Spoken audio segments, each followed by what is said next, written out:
Astaghfirullah. Bismillahirrahmanirrahim. Assalamualaikum warahmatullahi wabarakatuh.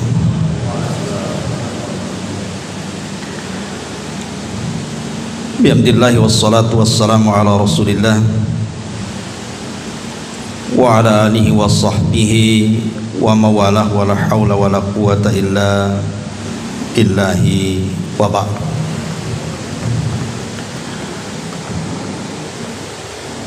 Hadirin dan hadirat yang dimuliakan Allah Subhanahu wa taala, malam ini kita biasa mengkaji kitab fikih Asmaul Husna, tapi karena ada permintaan sebagian ikhwan untuk membahas seputar Palestina, maka kajian di malam hari ini kita akan membahas seputar Palestina, karena di sini belum pernah kita bahas.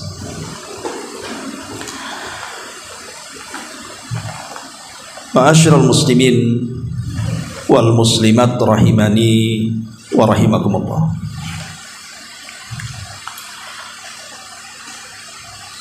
Kalau kita membahas soal Palestina hari ini,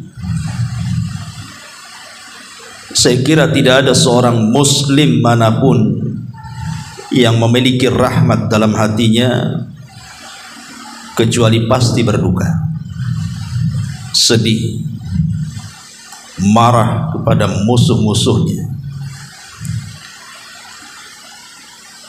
Tetapi kita lihat bahwa sejarah itu terus terulang. Di tahun 1492 pernah terjadi pembantaian besar juga terjadi di Palestina, tapi musuhnya bukan orang-orang Yahudi, tapi musuhnya orang-orang Salib, orang-orang Nasrani. Bahkan diperkirakan korban jiwa di tahun itu mencapai 70.000 jiwa melayang, sehingga membuat kesedihan di berbagai negara kaum muslim. Tapi mereka tidak melihat, mereka hanya mendengar. Baru setelah muncul seorang pemimpin besar, Nuruddin Az-Zinki, berusaha untuk membalaskan orang-orang Nasrani yang sudah membantai kaum muslimin hampir 1 abad, berperang melawan orang-orang Nasrani tidak kunjung dikalahkan. Tetapi Nuruddin Az-Zinki berusaha kemudian mengkader, sehingga lahirlah seorang yang dikenal dalam sejarah yang disebut dengan Salahuddin Al-Ayyubi, pendiri Daulah Ayyubiyah. Barulah kemudian Salahuddin Al-Ayyubi berhasil mengalahkan orang-orang Salib dalam perang Salib dan kembali menguasai Al-Quds. Saya pikir pembantaian orang-orang kafir terhadap kaum muslimin yang begitu banyak tidak akan terulang, tapi hari ini terulang kembali. Dan bukan hanya kita dengar, tapi kita bisa menyaksikan, dan dunia diam. Kalau antum melihat di YouTube, hampir setiap hari itu berita-berita atau potongan-potongan berita, setiap menitnya ada orang mati. Bahkan dalam satu hari itu bukan 1 jiwa, ratusan jiwa. Bahkan per hari ini saja sudah sampai di angka 13.000 lebih, hampir 14.000. Dan kebanyakan korbannya anak-anak dan juga para wanita dan lansia. Ma'asyiral muslimin yang dimuliakan Allah Subhanahu wa taala, harusnya negara-negara Islam dimanapun berada mereka bangkit, Karena bagaimanapun apabila kita melihat ada satu negeri Islam dikuasai dan diduduki orang-orang kafir sejenis Yahudi dan yang lainnya, maka sudah kewajiban para pemimpin itu menyerukan jihad. Karena hukum jihad itu sudah menjadi fardu ain. Masalahnya karena sudah diduduki masalahnya.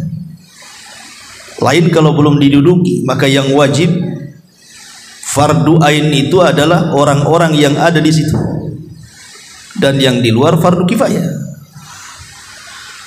Tapi kenyataan Palestina ini seperti tepi barat itu mutlak diduduki orang-orang Zionis Yahudi kan, kecuali jalur Gaza.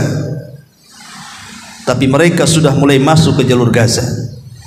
Kalau itu sudah diduduki, habislah Palestina dikuasai orang-orang Yahudi, dan itu cita-cita mereka menjadikan Israel Raya menguasai seluruh tanah Palestina.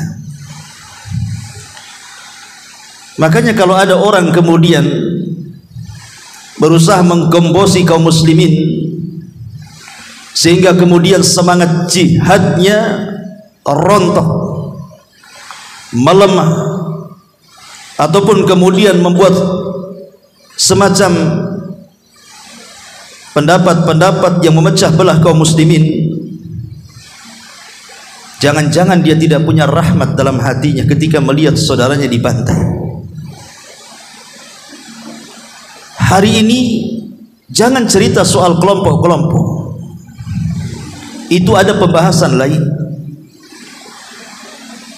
Karena yang kita saksikan itu bukan perang kelompok A melawan Zionis Yahudi, tidak.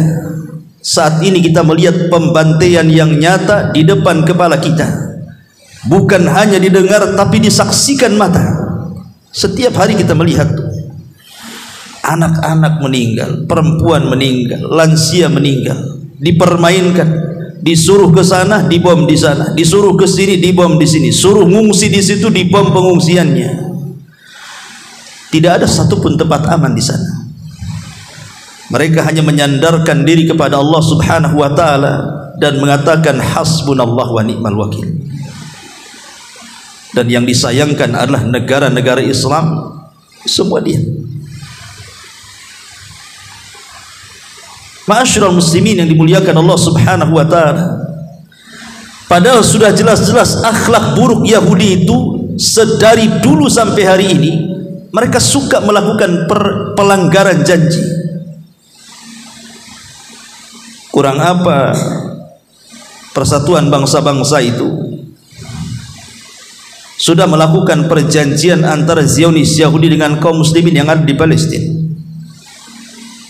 Tapi perjanjian itu tidak pernah dilaksanakan sama sekali. Ya, karena mereka adalah kaum sejak zaman Nabi SAW pun suka melanggar janji. Makanya Nabi SAW mengusir mereka dari kota Madinah karena buruknya perangai mereka. Ma'asyiral muslimin yang dimuliakan Allah Azza wa Jalla, kalau sudah seperti itu, apakah kita percaya dengan orang-orang Yahudi? Ya tidak mungkin percaya. Jangankan lagi mengirim pasukan, bala bantuan saja harus terhenti di Mesir, tidak bisa masuk. Sementara hajat mereka kepada makanan, kepada minuman, kesehatan dan lain sebagainya itu sangat mendesak. Seolah-olah Zionis Yahudi sengaja, kalaupun mereka tidak mati dengan cara dibom, maka mereka mati karena kelaparan atau karena kurangnya kesehatan. Dan itu sama saja genosida yang nyata di depan mata. Makanya harusnya kaum muslimin bersatu hari ini. Kalau kita tidak bisa seperti sabda Nabi SAW, jahidil musyrikina bi amwalikum wa anfusikum wa alsinatikum, berjihadlah melawan orang-orang kafir musyrik itu dengan harta-harta kalian, dengan jiwa-jiwa kalian, dan dengan lisan-lisan kalian. Okelah jiwa kita mungkin tidak bisa, Karena sebagian kita pun tidak memiliki skill untuk jihad, apalagi terkait dengan kebijakan pemerintah. Tapi kita punya lisan, dan di depan kita ada handphone. Suarakan jihad, semangati kaum muslimin, jangan pecah belah. Terutama para ustad-ustad, para kiai-kiai, harusnya mereka bersatu memberikan fatwa, membangkitkan semangat jihad kaum muslimin untuk melawan Zionis Yahudi. Dan kalaupun tidak bisa dengan lisan, dengan tulisan, atau boleh jadi mungkin dengan harta, dengan cara memboikot produk-produk orang itu. Kalau seluruh negara-negara Islam memboikot produk-produk orang-orang Yahudi ataupun yang mendukung Yahudi, saya yakin hancur ekonomi orang-orang itu. Dan kalau sudah hancur, melemahlah kekuatan mereka. Ma'asyiral muslimin yang dimuliakan Allah Subhanahu wa taala. Tapi tentu kita berhusnudzon kepada para pemimpin-pemimpin dunia Islam. Boleh jadi mereka punya strategis yang kita tidak tahu. Boleh jadi mereka punya cara yang kita tidak tahu. Dan jangan pula kemudian kita sok tahu kemudian mencela para penguasa ini dan itu. Ma'asyiral muslimin yang dimuliakan Allah Azza wa Jalla. Terkadang ada sebagian kita termakan berita masalahnya. Oh, negara ini begini, negara itu begini. Masing-masing negara itu punya kebijakan. Sekarang masalahnya kembalikan kepada diri kita. Apa yang sudah kita perjuangkan untuk saudara kita di Palestina itu, kira-kira apa? Harta kita, lisan kita, tulisan kita, jiwa kita. Jangan pandai kemudian mengeritik sementara kita tidak berbuat. Minimalnya kalaupun seandainya kita tidak bisa dengan jiwa dan harta, kita kutuk orang-orang Yahudi itu. Kita doakan mereka akan kehancuran mereka, akan kebinasaan mereka. Kita doakan saudara-saudara kita di Palestina supaya mereka menang. Katakan kepada Allah Subhanahu wa taala, Allahumma ansur li ikhwanina alladhina fi Palestin. Allahumma ansur lil mujahidina fi Palestin. Allahumma dammiril yahuda wal kafarata wal munafikin. Ma'asyiral muslimin yang dimuliakan Allah Subhanahu wa taala. Nabi sallallahu alaihi wasallam bersabda dalam sebuah hadis yang dikeluarkan Imam Muslim, "Man mata wa lam yaghzu wa lam yuhaddits nafsahu bihi mata ala syu'batin minan nifaq." Siapa yang meninggal, kata Rasul, sementara dia tidak pernah berperang, atau ada niat dalam hatinya untuk jihad.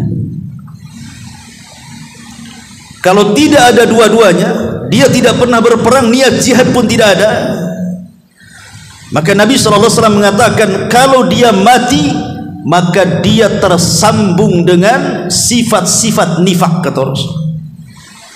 Ada bagian kemunafikan dalam hatinya.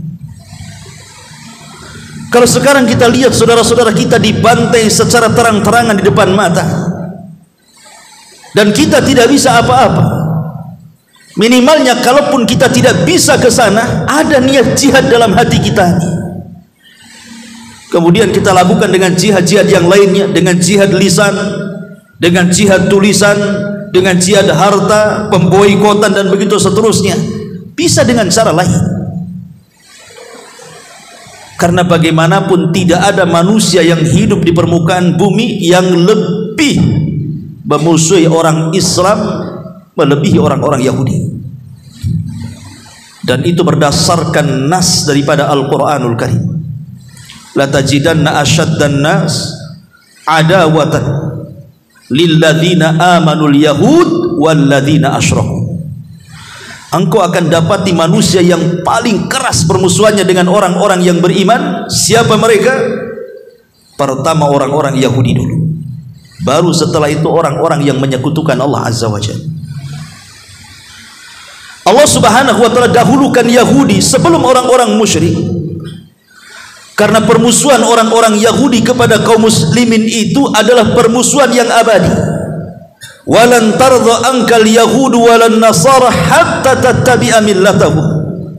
Tidak akan redha selamanya orang-orang Yahudi ataupun Nasrani kepada kita kaum muslimin sampai kita tunduk dengan agama mereka. Khitab ayat ini tentu kepada Nabi sallallahu alaihi wasallam, dan tidak mungkin Nabi sallallahu alaihi wasallam mengikuti ajaran Yahudi ataupun Nasrani. Tapi siapa yang menjamin umatnya?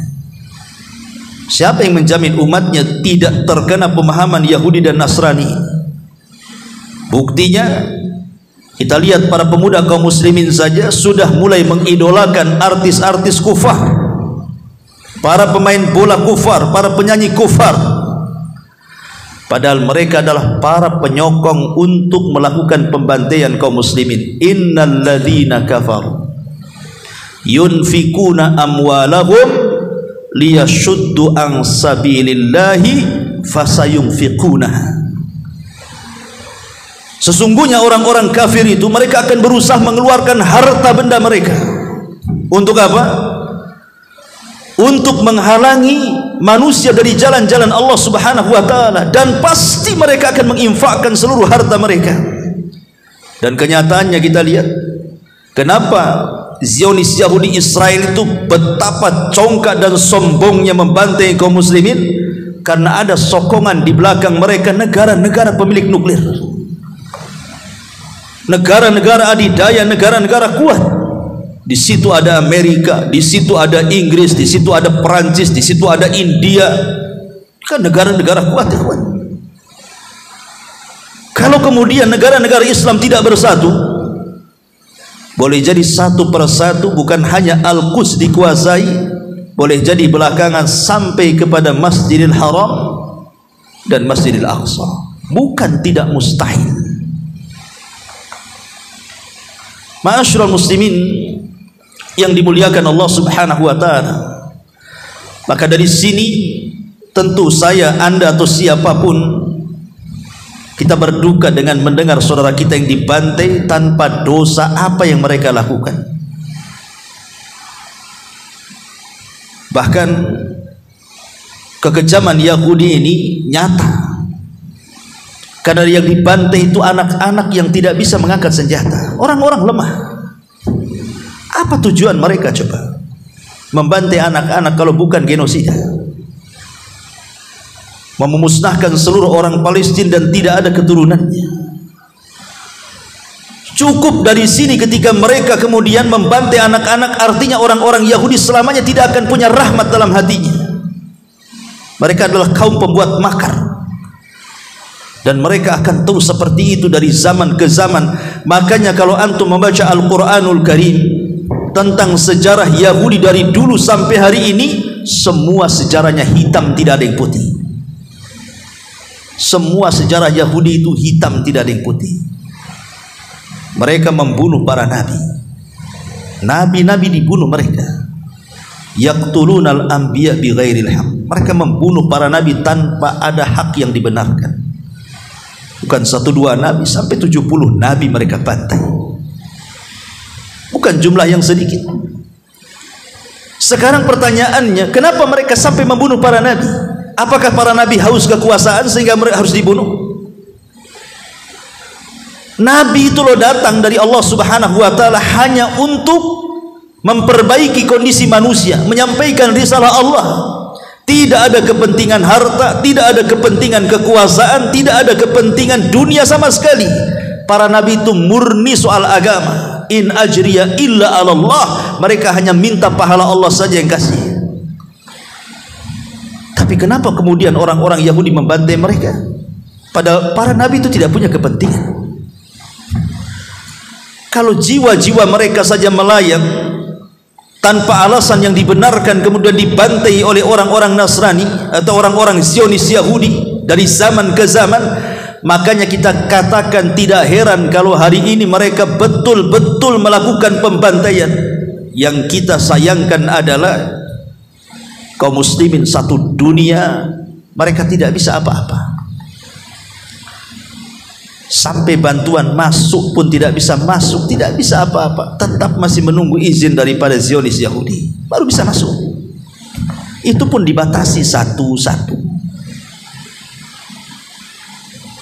Ma'asyiral muslimin yang dimuliakan Allah Azza wa Jalla. Oke lah, sekarang kita mendengar kabar gembira adanya gencatan senjata karena pertukaran tawanan, sehingga adalah nafas bagi kaum muslimin yang ada di Palestina untuk mendapatkan bantuan.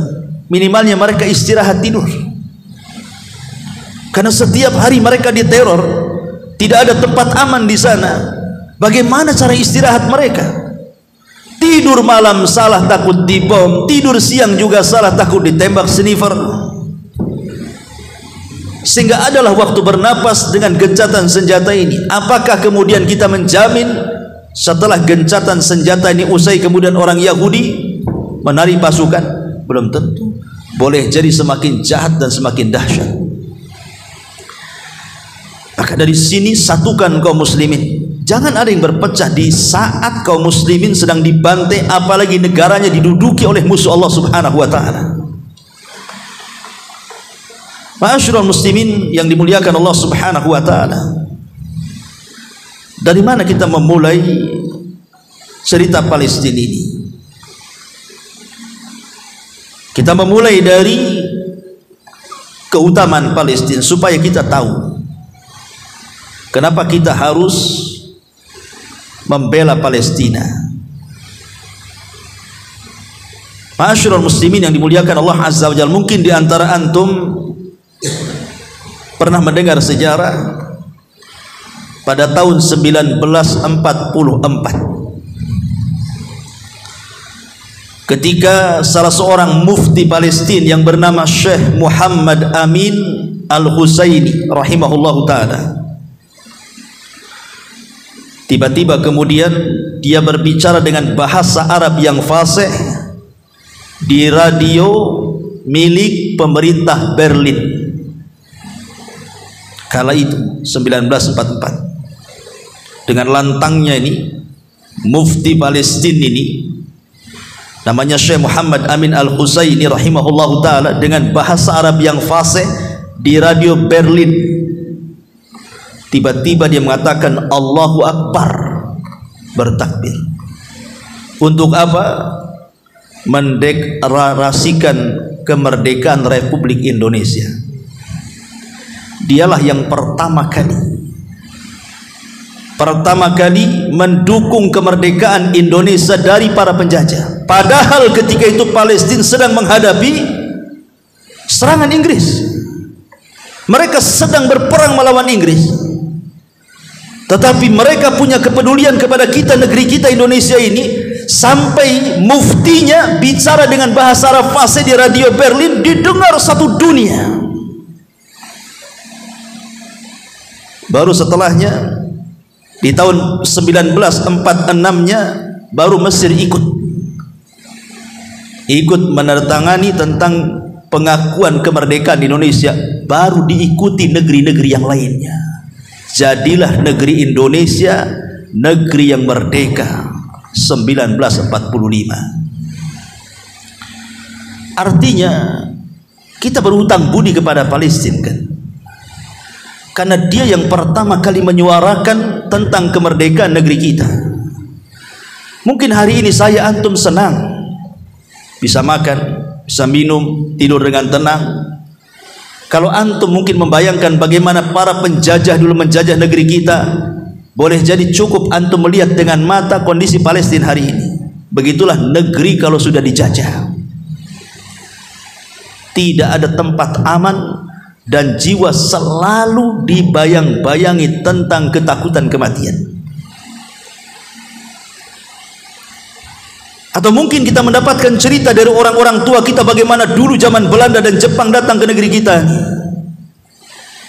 Tapi cukuplah dengan penjajahan Palestina oleh Zionis Yahudi, kita bisa bayangkan betapa Indonesia dulu dijajah. Boleh seperti itu mungkin kondisinya.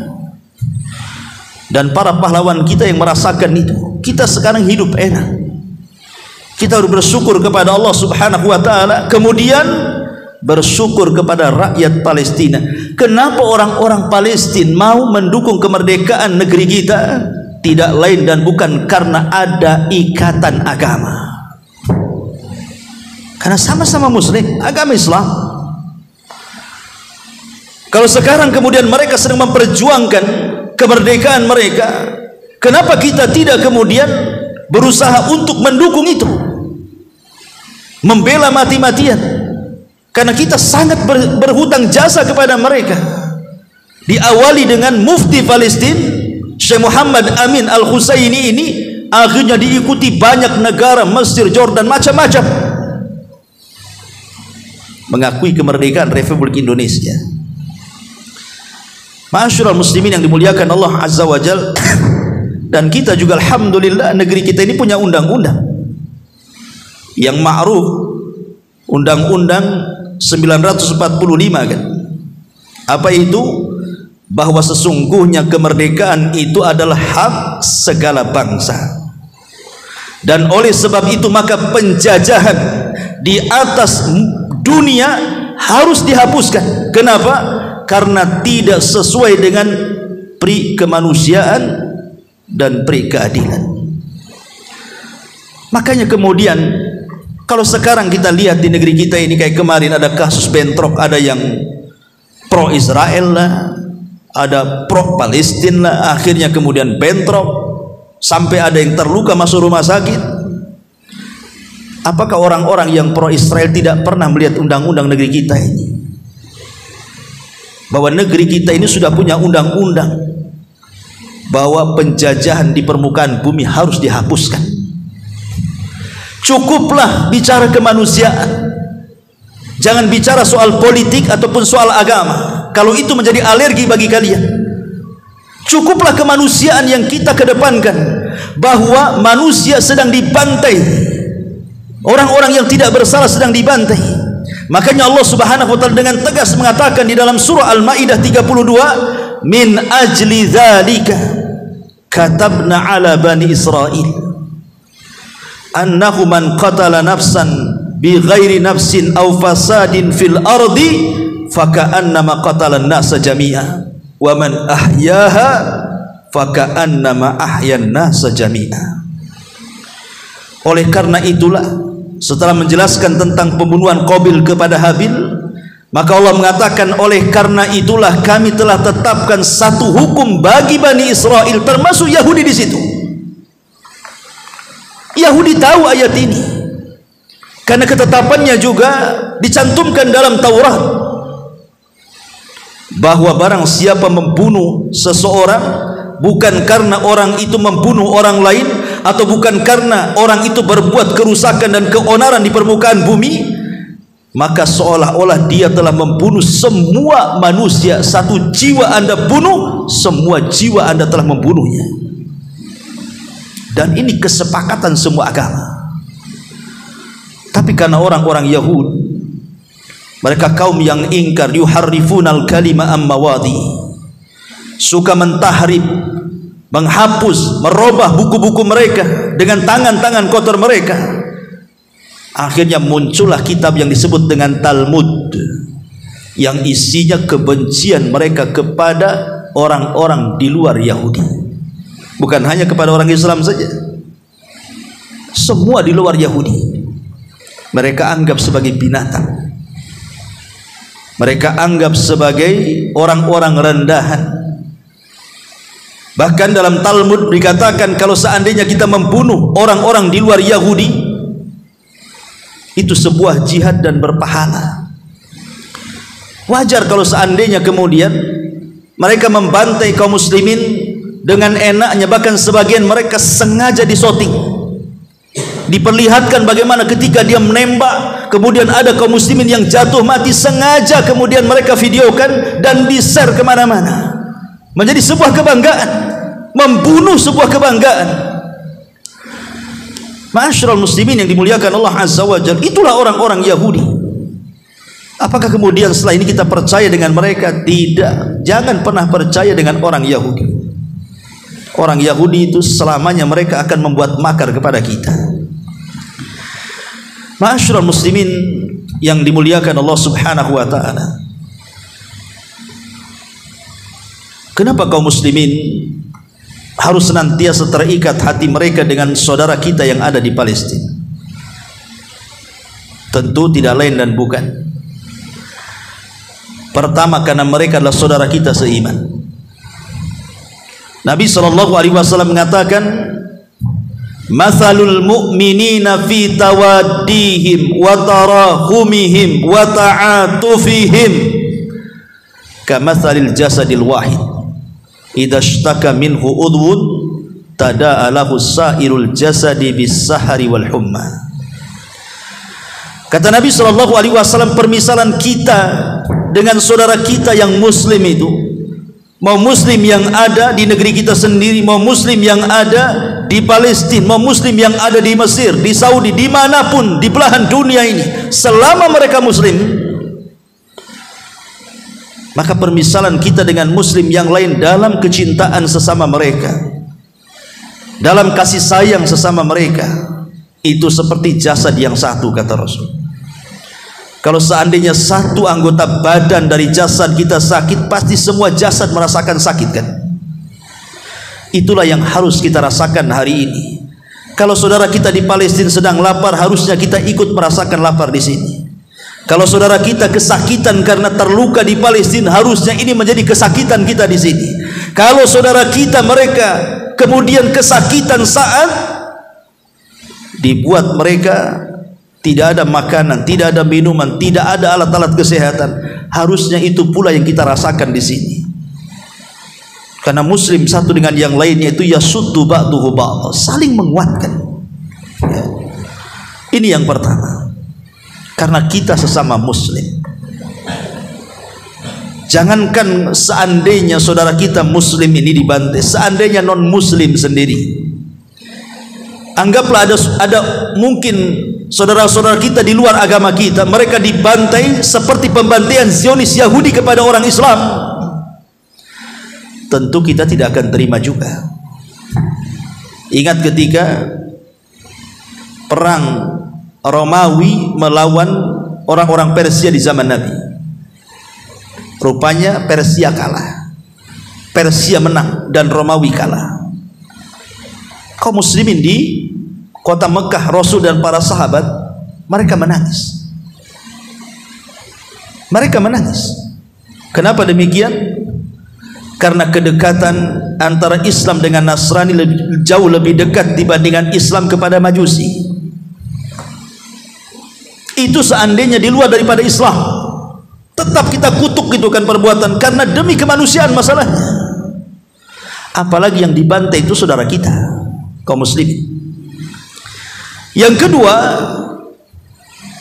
karena di Palestina sendiri ada tempat sakral yang suci, yang disucikan kita kaum muslimin. Apakah kita rela kemudian tempat yang sakral yang suci itu kemudian dihinakan oleh orang-orang kafir, dihinakan oleh orang-orang musyrikun kafirin, seperti ketika Umar bin Khattab radhiyallahu anhu membebaskan Baitul Maqdis, kemudian Umar minta diantar, mana letak Baitul Maqdis? Rupanya Baitul Maqdis sudah dibuat tempat sampah, dibuat tempat sampah, dihinakan. Baru oleh Umar bin Khattab radhiyallahu anhu dibersihkan kembali dan dijadikan tempat yang dihargai. Kalau seandainya Al-Quds itu dikuasai oleh orang-orang Zionis Yahudi, bukan tidak mungkin Masjidil Aqsa akan dirobohkan dan tempat suci kaum muslimin akan dihilangkan di situ. Sementara tempat itu adalah tempat yang bersejarah yang Allah Subhanahu wa taala katakan dalam surah Al-Isra, subhanalladzi asra bi 'abdihi lailan minal masjidil haram ilal masjidil aqsa alladzi barakna haulahu. Maha suci Allah yang telah memperjalankan hambanya di malam hari dari Masjidil Haram ke Masjidil Aqsa, yang Allah berkahi di sekelilingnya. Walaupun Al-Aqsa bukan tanah haram, tidak seperti haramnya Mekah dan Madinah, tapi itu tanah suci masalahnya, dan disucikan kaum muslimin. Dulu di zaman Nabi SAW, sebelum hijrah Nabi SAW dari Mekah ke Madinah, Nabi masih menjadikan kiblat solat itu kemana? Ke Baitul Maqdis. 3 tahun sebelum hijrahnya sudah menghadap ke Baitul Maqdis, menjadikan dua arah kiblat Mekah dan Baitul Maqdis. Jadi kalau seandainya Ka'bah di sini, Baitul Maqdis di sana, maka Rasul akan solat menjadikan dua kiblat itu. Pertama menghadap Ka'bah, dan kalau ditarik lurus itu sampai ke Baitul Maqdis selama 3 tahun. Setelah hijrah dari Mekah ke Madinah, ada yang mengatakan 16 tahun, ada yang mengatakan 17 tahun, ada yang mengatakan 18 tahun, ada yang mengatakan 16 bulan, ada yang mengatakan 17 bulan, ada yang mengatakan 18 bulan. Rasul tetap ketika di Madinah pun masih menghadap Baitul Maqdis dan tidak menghadap Mekah. Baru setelah 16 bulan ada perintah Allah Subhanahu wa taala untuk memalingkan kiblat. Artinya bagaimanapun Baitul Maqdis yang ada di Palestina itu ada erat kaitan dengan kita kaum muslimin. Karena Masjidil Aqsa ada di situ. Yang Nabi SAW katakan, kalian tidak boleh melakukan perjalanan dalam rangka ibadah kecuali ketiga masjid: Masjidil Haram, Masjidil Aqsa, Masjid Nabawi. Dan masing-masing masjid ini punya keutamaan di sisi Allah Subhanahu wa taala. Siapa yang sholat di Masjidil Haram, Anda akan mendapatkan 100.000 kali sholat dibandingkan masjid-masjid yang lainnya. Kalau Anda sholat di Masjid Nabawi, 1 kali sholat sama dengan 1000 kali sholat di masjid-masjid yang lainnya. Kalau Anda sholat di Masjidil Aqsa, maka Anda akan mendapatkan 250 kali sholat dibandingkan masjid-masjid yang lainnya. Ada riwayat yang mengatakan 500 kali sholat, tapi dilemahkan oleh Syekh Albani rahimahullah ta'ala. Dan yang benar adalah bahwa sholat di Masjidil Aqsa sebanding dengan 250 kali sholat di masjid-masjid yang lainnya, karena dia adalah 1/4 keutamaan orang sholat di Masjid Nabawi. Di Masjid Nabawi 1000 kali sholat, berarti kalau dibagi 1/4-nya adalah 250. Begitu kata Nabi SAW. Tapi jangan salah, kalau seandainya antum ada rezeki bisa masuk ke Palestina, kemudian tidak ada niat masuk ke Masjidil Aqsa kecuali sholat, tidak ada yang lain.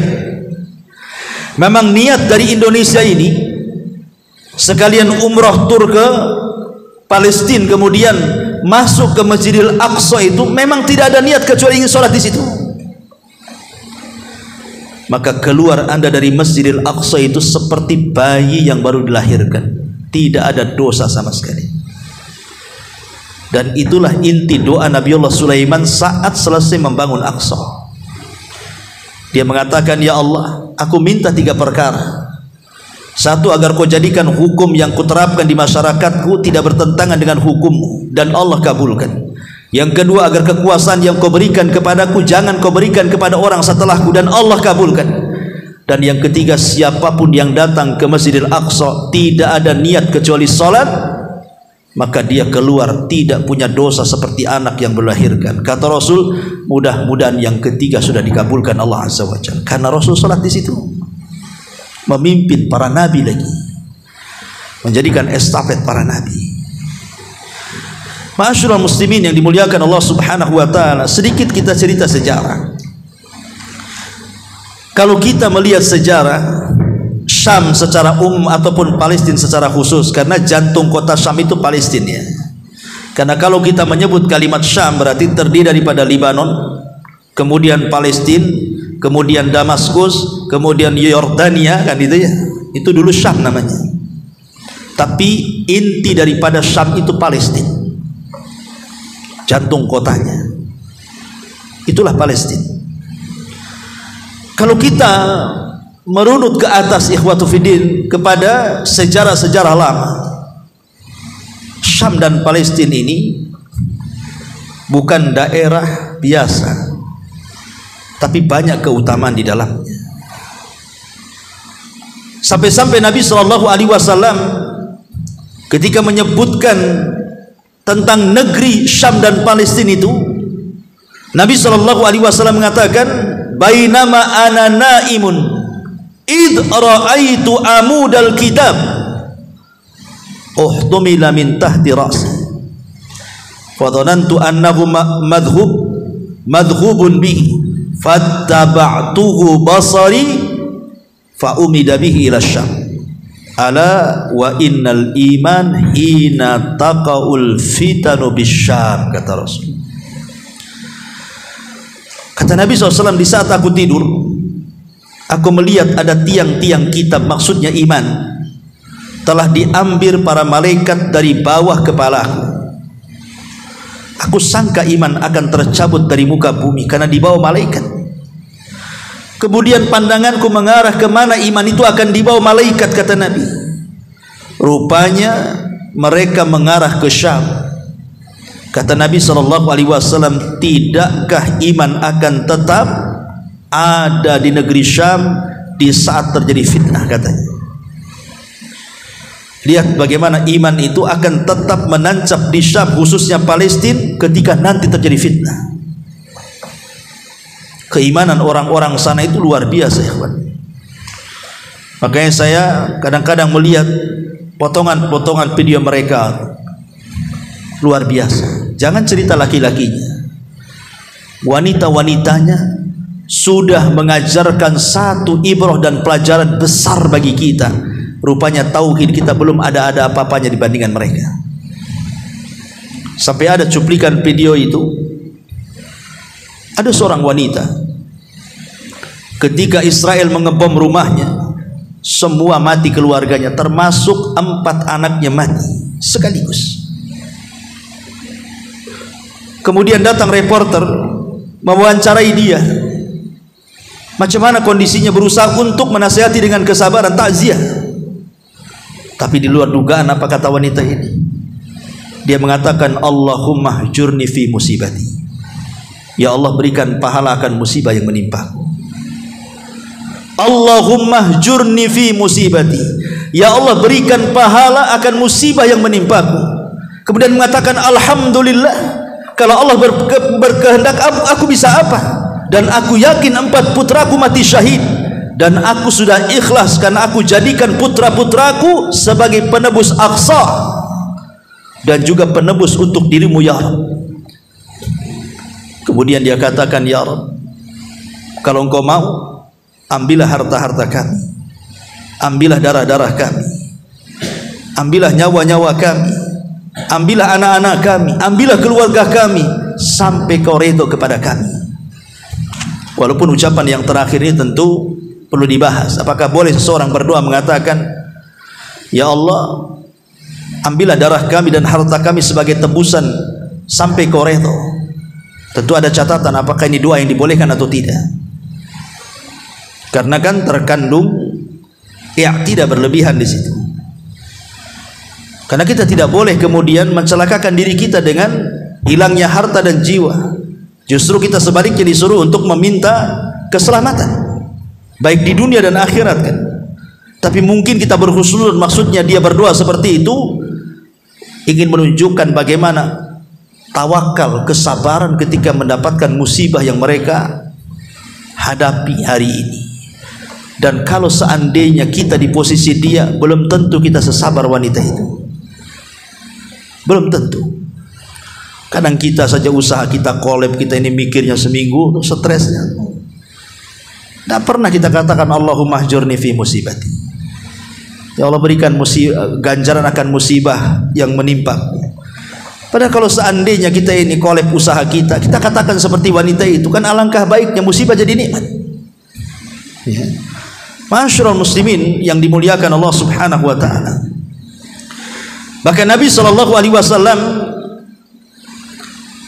pernah mengatakan, idza fasada ahlus syam fala khaira fikum, la tazalu ta'ifatun min ummati mansurina la yadurruhum man khadalakum hatta taqum as-sa'ah. Apabila penduduk Syam, wabil khusus Palestina, mereka rusak, maka kalian tidak ada kebaikan. Artinya mereka jadi barometer kebaikan. Kalau penduduk Syam rusak, kalian tidak ada kebaikan. dan akan senantiasa ada sekelompok orang dari umatku, kata Rasul, mereka ditolong.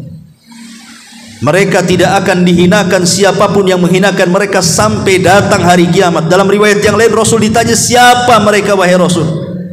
Orang-orang yang akan ditolong, yang mampu mengalahkan musuh-musuhnya.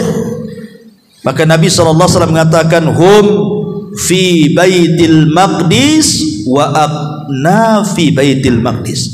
Mereka orang-orang yang ada di sekitar Baitul Maqdis dan orang-orang yang ada di Baitul Maqdis.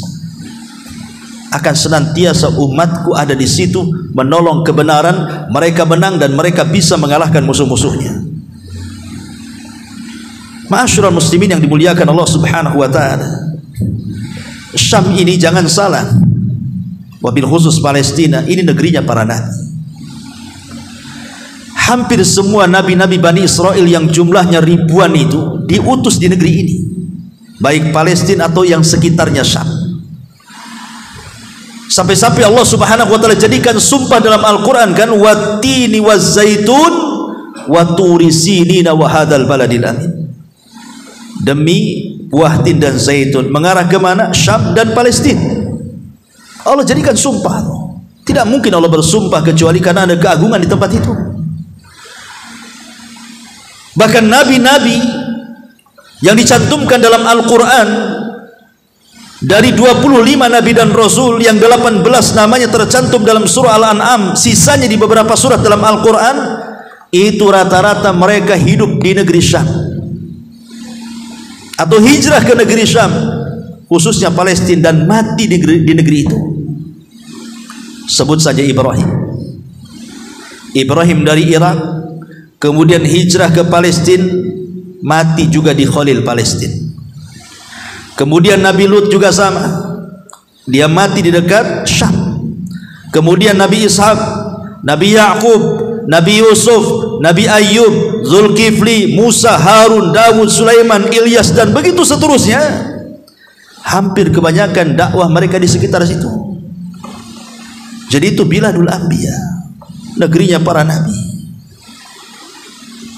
Ma'asyiral muslimin yang dimuliakan Allah Azza wa Jalla, bahkan Palestina juga bilad as-sahabah, biladnya sahabat Nabi sallallahu alaihi wasallam. Bahkan ada sebagian para sahabat itu dikubur di Palestina. Seperti siapa? Sahabat-sahabat yang dikubur di Palestina seperti Ubadah ibn Samit. Kuburannya ada di Al-Quds, Baitul Maqdis. Kemudian seperti Shaddad ibn Aus. Shaddad ibn Aus itu kuburannya dekat Masjidil Aqsa. Kemudian Salamah ibn Qaisar Al-Hadrami itu juga dikubur dekat Baitul Maqdis. Kemudian Fairuz Ad-Dailami juga dikubur di situ. Kemudian Abi Ayyub Al-Ansari radhiyallahu anhu, dan banyak para sahabat yang menyengaja datang gitu ya untuk berziarah ke Masjidil Aqsa, seperti Abu Hurairah radhiyallahu an, Abdullah ibn Umar. Sampai Abdullah ibn Umar tuh ketika dia masuk ke Masjidil Aqsa kemudian sholat, selesai sholat ada orang yang nawari minuman, ditolak dia, tidak mau. Kemudian ketika ditanya, kenapa kau menolak pemberian dariku? Kata Abdullah ibn Umar, karena aku mendengar Nabi mengatakan, siapapun yang datang ke masjid ini tidak ada niat kecuali sholat, maka aku keluar, dosaku sudah dihilangkan. Kalau aku terima minuman, jangan-jangan ada dua niat di sini, aku tidak mau. Sampai seperti itu Abdullah ibn Umar radhiyallahu anhu. Bahkan Abu Hurairah mengajar lagi di situ. Muawiyah ibn Abi Sufyan, Abdullah ibn Umar ibn Khattab, Abu Raihana, Shaddad ibn Aus, Auf ibn Malik, Amr ibn As, Salama ibn Qaisar, Abu Abdullah ibn Umar Al-Ansari, dan sederet para sahabat itu mereka datang semuanya, terutama setelah terjadi penaklukan Syam dan kunci Baitul Maqdis di tangan Umar bin Khattab radhiyallahu an, sampai Umar meminta Bilal untuk melakukan azan pertama di Baitul Maqdis. Sebelumnya dia tidak mau, tapi karena yang merintahkan Umar, akhirnya dia kumandangkan azan. Itulah azan pertama yang berkumandang di Al-Aqsa. Bilal ibn Rabah radhiyallahu anhu. Ma'asyiral muslimin yang dimuliakan Allah Subhanahu wa taala, dan sederet keutamaan Masjidil Aqsa di sini dan juga Palestina. Yang ingin saya jelaskan kepada antum secara singkat bahwa Palestina ini, ikhwan, tempat yang diberkahi, negeri yang didoakan secara khusus oleh Nabi SAW. Tuba li Syam, tuba li Syam, beruntung orang-orang Syam, termasuk Palestina. Terdapat Masjidil Aqsa, tempat kiblat pertama kaum muslimin, tempat awal dan akhir mi'rajnya Nabi SAW, dan akhir daripada Isra Nabi SAW, tempat solatnya Nabi dan menjadi imam para nabi, tempat para nabi dan rasul diutus dari nabi-nabi Bani Israel, tempat turunnya wahyu dari langit seperti Taurat, Zabur dan Injil. Di sini tempat tinggal Nabi Ayub, mihrabnya Zakaria, tempat lahirnya Isa, Ismail, Ishak dan Yakub. Bahkan keajaiban Sulaiman ada di Palestina. Ingat kalau kita cerita Sulaiman, bisa menundukkan angin, menundukkan binatang, bisa menundukkan jin, keajaiban yang tidak pernah dimiliki siapapun. Di mana keajaiban Sulaiman? Di Palestina. Kerajaan Daud di Palestina. Tempat hijrahnya Ibrahim dan Lut, Palestina. Para nabi banyak yang dikubur di Palestina. Ibrahim, Yakub, Yusuf, Daud, Zakaria, Yahya dan begitu seterusnya. Bahkan para malaikat mengepakkan sayapnya di negeri Syam, termasuk Palestina. Bahkan tempat ketiga yang berpahala bagi siapapun yang berkunjung kepadanya. Bahkan sesiapapun yang sholat di Masjidil Aqsa sama dengan 250 kali sholat di masjid-masjid yang lainnya. Bahkan dinamakan Al-Quds, rumah suci, karena sesiapa yang datang berkunjung tidak ada niat kecuali sholat, maka keluar seperti bayi yang dilahirkan. Maka disebut Al-Quds, tempat suci, karena keluar sudah suci ya. Bahkan tujuan hijrah Musa, dan Musa wafat dekat dengan Palestina, karena dia kan wafat di negeri T, artinya sudah dekat dengan Palestina. Bahkan di akhir zaman tempatnya Al-Mahdi memimpin kaum muslimin, tempat berkumpulnya kekuatan kaum muslimin dan runtuhnya Zionis Yahudi di akhir zaman, tempat turunnya Isa bin Maryam, tempat terbunuhnya Dajjal, berkumpulnya manusia sebelum kiamat, dan kehancuran Yahudi di tangan kaum muslimin. Bahkan dari negeri itu juga kiamat dibangkitkan, karena negeri Palestina adalah negeri al-mahsyar wal mansyar. Ketika api dari Aden datang menggiring manusia ke Palestina, ke negeri Syam, maka Nabi SAW mengatakan, la taqumu sa'ah illa ala syiraril khalqi, tidak akan terjadi kiamat kecuali kepada manusia yang paling buruk, di mana tidak ada orang Islam yang hidup saat kiamat dibangkitkan. Hanya orang fasik kafir saja yang merasakan kiamat itu. Ma'asyiral muslimin yang dimuliakan Allah Subhanahu wa taala, sehingga dari sini kita tahu betapa banyak berkah dan keutamaan negeri Palestina. Sudah sewajarnya negeri itu diberkahi, dan kita pula harus menghargai negeri tersebut, apalagi penduduknya sama keimanan dengan kita. Jangan terpikir sekarang, itu kan urusan politik. Akhirnya orang disibukkan membicarakan politik, lupa melihat saudara-saudara kita yang dibantai di sana.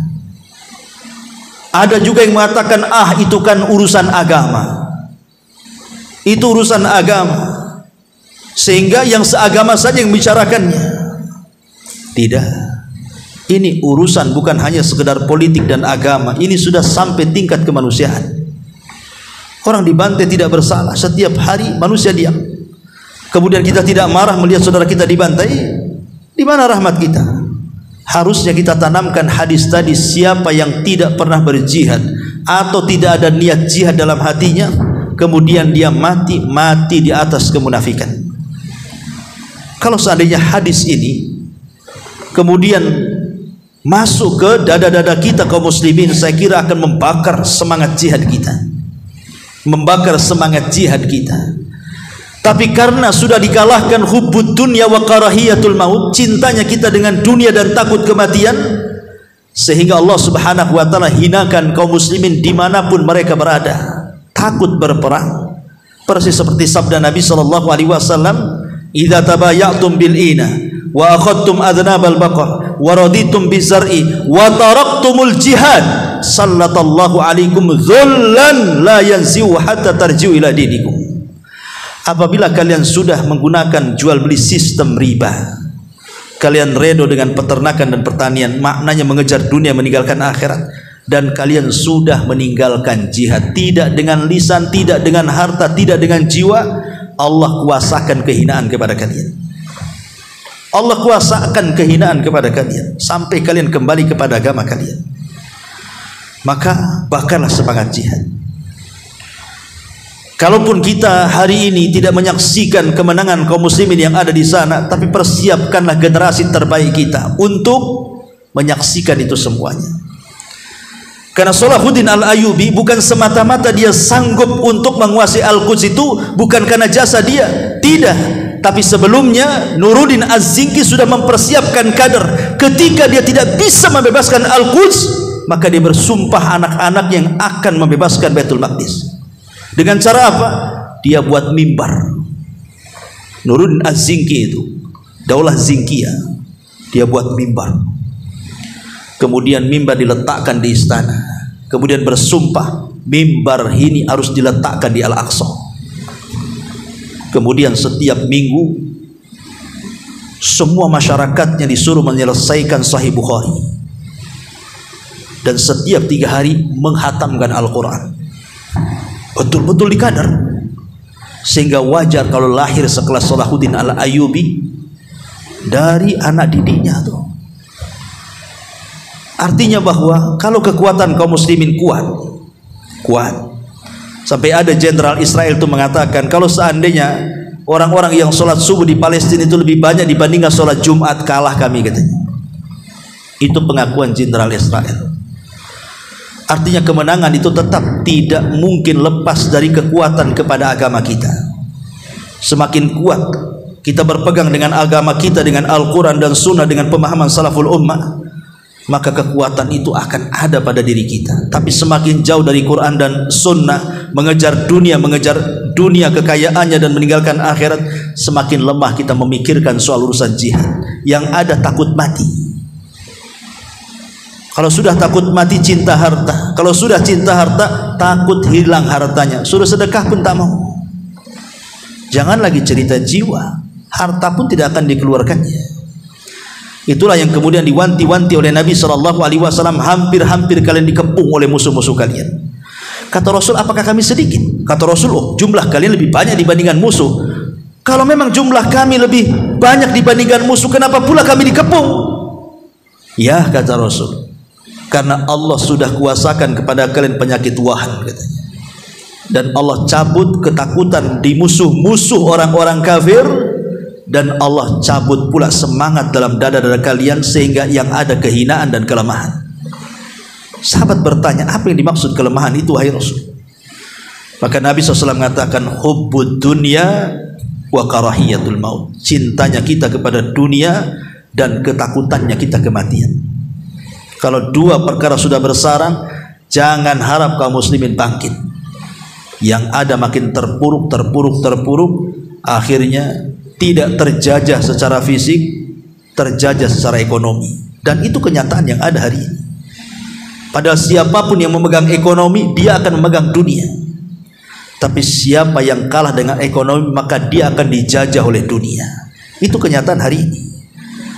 Makanya kalau seandainya kita suarakan untuk memboikot produk-produk itu, produk-produk orang Yahudi atau produk-produk para pendukung Yahudi, dan itu serentak di semua negara, boleh jadi ekonomi mereka runtuh, dan itu akan mempengaruhi kekuatan mereka. Lalu apa yang bisa kita lakukan kecuali itu, kan? Boikot, berdoa, gunakan sosmed, ya, jadilah buzzer-buzzer, nah, gitu ya bahasa kita sekarang ini, untuk melawan orang itu. Oke, saya lihat berita ada akun-akunnya orang Zionis itu diserang oleh buzzer-buzzer Indonesia sampai sebagian mereka ngedon. Alhamdulillah. Dengan cara apa lagi? Antum bisa memainkan handphone antum kecuali dengan cara seperti itu? Kita serang dengan produk mereka. Handphone mungkin sebagiannya produk mereka itu aplikasinya kan, nggak apa-apa. Mereka yang buat untuk nyerang mereka. Senjata makan tuan lah bahasanya. Banyak cara untuk menolong saudara kita di Palestina. Oleh karena itulah ma'asyiral muslimin yang dimuliakan Allah Azza wa Jalla, mudah-mudahan kajian di malam hari ini membangkitkan semangat kita untuk terus jangan pernah melupakan saudara kita yang ada di Palestina. Mudah-mudahan Allah Subhanahu wa taala segera mengangkat musibah yang ada pada saudara kita di sana dan menghancurkan orang-orang Zionis Yahudi. Mudah-mudahan ada manfaatnya. Subhanaka wa bihamdika asyhadu an la ilaha illa anta astaghfiruka wa atubu ilaik. Allahu taala alam. Assalamualaikum warahmatullahi wabarakatuh.